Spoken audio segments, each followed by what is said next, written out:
Of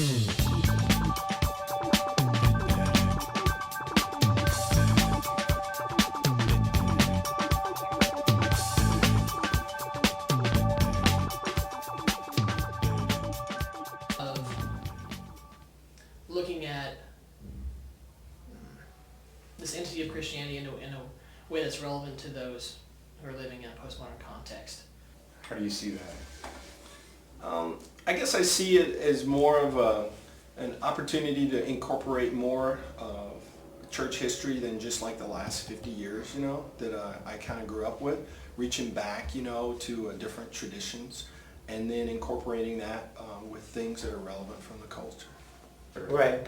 It's funny because I think that the social issues that come to mind, like people who are starving, people who are orphans, widows, the ones that are talked about in the Bible, I think that the Emergent Church does a really good job of working with them and reaching them, because it's a very relationally based church.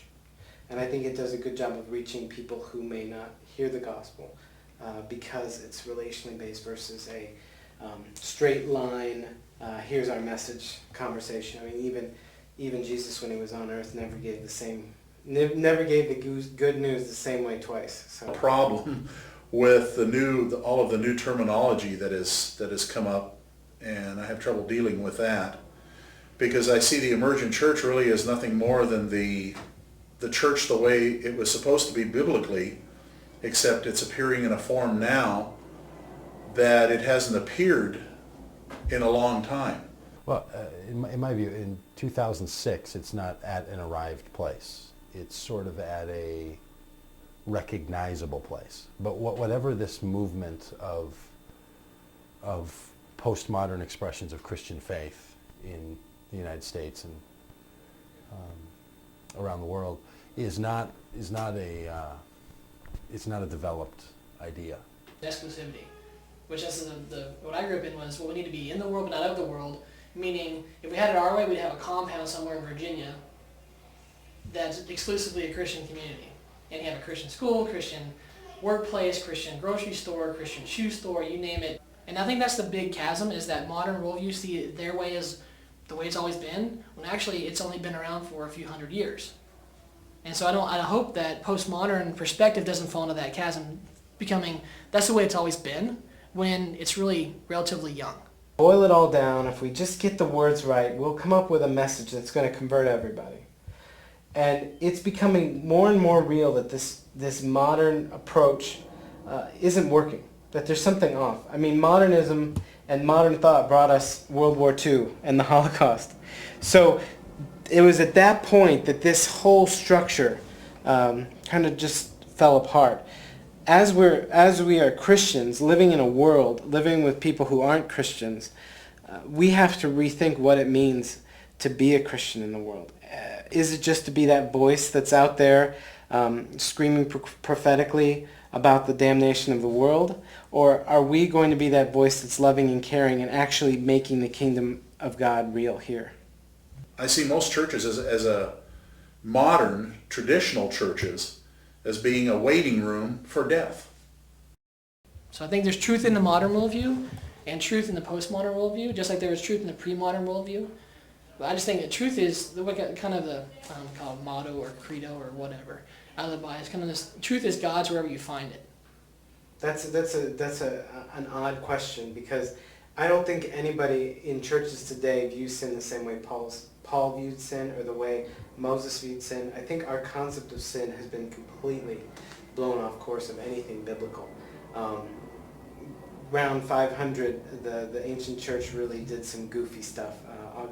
Augustine brought a very Greek way of thinking about things, this Neoplatonic thing where God is the center and everything that is bad is away from God. So it's like this bullseye. So sin is missing God, and that is just, if you read Romans, if you read the Gospels, you can't read the Bible and think of sin that same way unless you bring your Augustine was a Neoplatonic Greek religious thinker, and he said, how can I fit Christianity into my preconceived notions, as opposed to approaching Christianity from a way of trying to understand its basis and its foundation. From the time of Galileo and the Age of Enlightenment, the march of the philosophy of reason has profoundly affected what has become known as the modern age. As time has progressed, it has become apparent that a philosophical shift is occurring on a large enough scale to be considered postmodernism.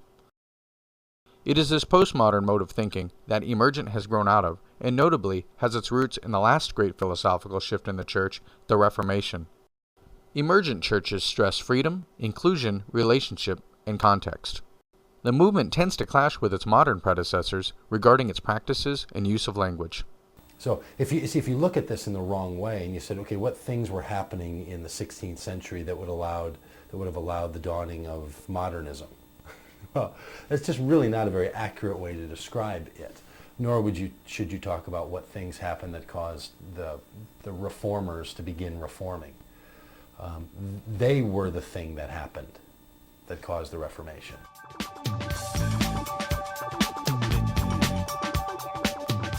It's that people represent a culture, and that culture is as valid and significant and important as any other expression of culture through time. So Christianity is being expressed inside of a certain cultural worldview.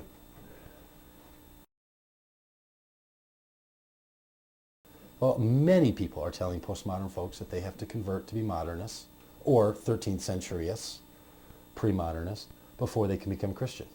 And it's just, the church has systematically and regularly rejected that mandate. You do not have to convert to a culture in order to be a follower of Jesus.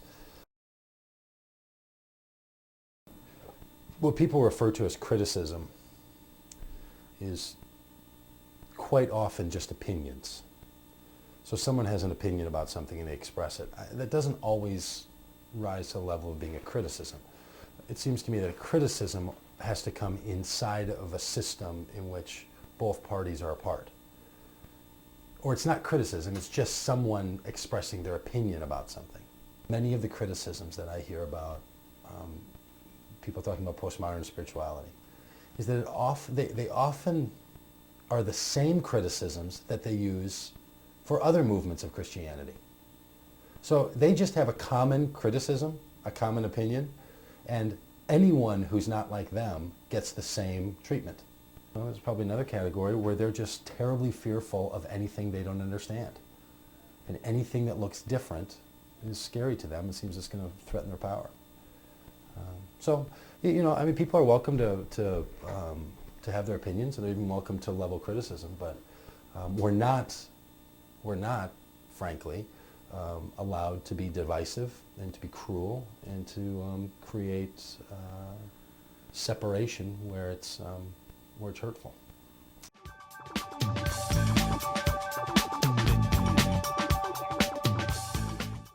Would they be okay the way they are? Would they be the subject of evangelization? Well, my problem with the Mormons is comprehensive. I've known some Mormons. I have all sorts of inward disagreement. I don't really understand the Mormons. I know these Reconstructionist Mormons who have moved away from that. The Mormons are complicated. I don't understand what they're doing. I don't know who these particular people are that are coming and starting this church. It's this hypothetical that's all of a sudden like, well, depending how you answer that question, that's going to tell me something. I think to give me some kind of a hypothetical like that, let me ask you this. If you have a Catholic church up the street and they hold to a different understanding of the sacraments than you do you do communion and baptism here? Yes. What would you say to the Catholics? I'll say that their Eucharistic Christ is a false Christ. That they're wrong? Yes, they're dead wrong. Absolutely. Okay. All of you would. Woo!